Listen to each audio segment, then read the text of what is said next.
Guys, we're starting.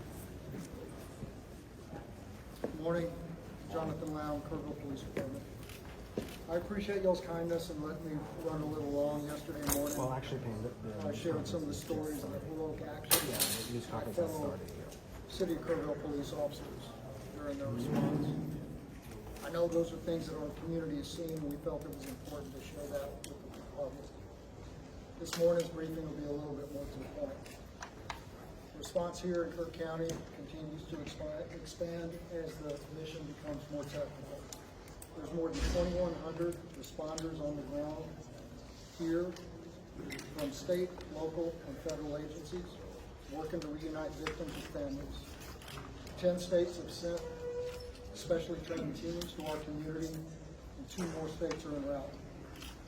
As I know many of you have reported, the Governor, Lieutenant Governor, and the Speaker of the House are strongly committed to helping our community. And we're grateful that they're making our recovery a priority in the upcoming special legislative session. Our City of Kerrville and Kerr County leadership are committed to a transparent and full review of processes and protocols. The special session is going to be a starting point for that work, but our entire focus since day one has been on rescue and reunification, which leads me to our latest report. As of 8 a.m. this morning, there have been 96 confirmed deaths, 60 adults, and 36 children. The number of missing remains at 161, and there remain 5 campers and 1 counselor from Camp Mystic among the missing.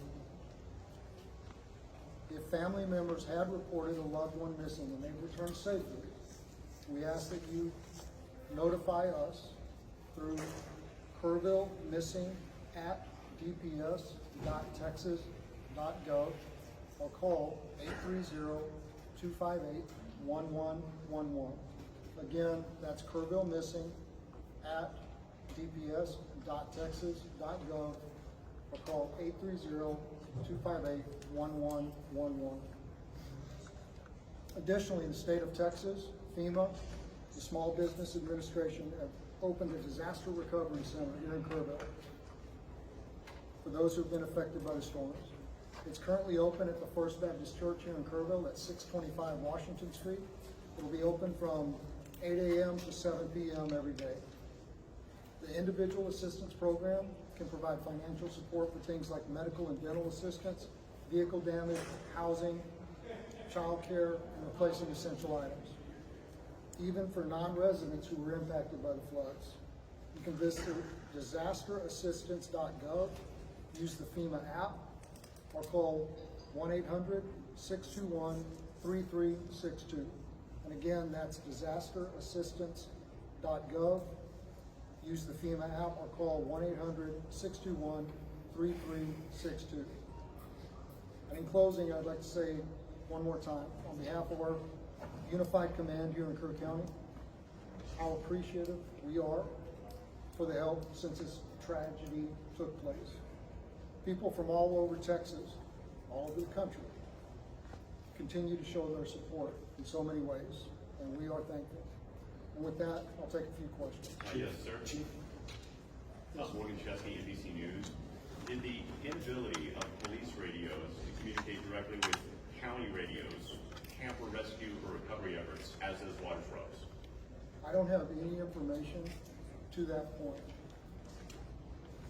Sergeant Lang. Jason Allen, CBS News. Given that you still have people who live in this area, what's different?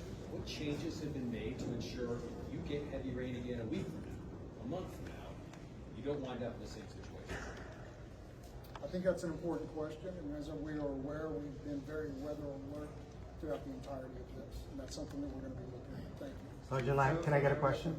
Amber Johnson, News 4 San Antonio. What can you tell us about the current search area, how large it is, how much of it has been searched, and how exactly does the grid system work for something like this? So the last part of your question again. How does the grid system work for a disaster like this? Okay, so the grid system, I'm not a search and rescue recovery expert, so I don't want to speak out of turn, but it is a methodical search which ensures that every area in an area to be searched is covered and searched, and that no stone is left unturned.